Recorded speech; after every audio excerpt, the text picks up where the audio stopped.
ಎಲ್ಲರಿಗೂ ನಮಸ್ಕಾರ. ಇದು ಹೆಸ್ಕಾಂ ಪ್ರಕಟಣೆ. ಸಾರ್ವಜನಿಕರಿಗೆ ತಿಳಿಸುವುದೇನೆಂದರೆ, ಇದೊಂದು ಗೃಹ ಜ್ಯೋತಿ ಯಾರ್ಯಾರು ಫಲಾನುಭವಿಗಳು ಇದಾರಲ್ಲ ಅವರಿಗೆ ಒಂದು ಮರುಪರಿಶೀಲನೆ ಅಂತಕ್ಕಂಥ ಒಂದು ಸರ್ವೆಯನ್ನು ಹೇಳಿದ್ದಾರೆ ನಮ್ಮ ಇಲಾಖೆಗೆ.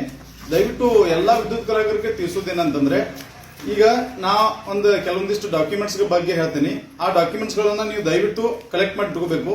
ಯಾಕಂದ್ರೆ ನಮ್ಮ ಹೆಸ್ಕಾಂ ಸಿಬ್ಬಂದಿಗಳು ನಾಳೆಯಿಂದ ನಿಮ್ಮ ಮನೆಗೆ ಸರ್ವೆ ಮಾಡಲಿಕ್ಕೆ ಬರೋರಿದ್ದಾರೆ. ಹಾಗಾಗಿ ದಯವಿಟ್ಟು ನೀವು ಡಾಕ್ಯುಮೆಂಟ್ ಅನ್ನ ಸರಿಯಾಗಿ ಕಲೆಕ್ಟ್ ಮಾಡಿಟ್ರೆ ನಮಗೆ ಸರ್ವೆ ಮಾಡ್ಲಿಕ್ಕೆ ಅನುಕೂಲ ಆಗುತ್ತೆ. ಹಾಗಾಗಿ ದಯವಿಟ್ಟು ಡಾಕ್ಯುಮೆಂಟ್ಸ್ ಹೇಳ್ತೀನಿ, ಅದನ್ನ ನೋಡ್ರಿ ಒಂದ್ಸರಿ.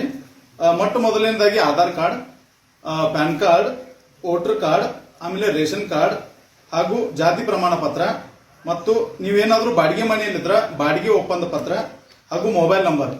ಇದಿಷ್ಟು ಡಾಕ್ಯುಮೆಂಟ್ ಗಳನ್ನ ನೀವು ಸರಿಯಾಗಿ ಕಲೆಕ್ಟ್ ಮಾಡಿ ಇಡ್ರಿ. ಯಾಕಂದ್ರೆ ನಮ್ಮ ಇಲಾಖೆಯವರ ಸಿಬ್ಬಂದಿಗಳು ಬಂದ ಕೂಡಲೇ ನಮಗೆ ಸರ್ವೆ ಮಾಡಕ್ ಈಜಿ ಆಗುತ್ತೆ. ಹಾಗಾಗಿ ದಯವಿಟ್ಟು ನಮ್ಮ ಇಲಾಖೆಯೊಂದಿಗೆ ಸಹಕರಿಸಬೇಕಾಗಿ ತಮ್ಮಲ್ಲಿ ಕೇಳಿಕೊಳ್ತೇವೆ.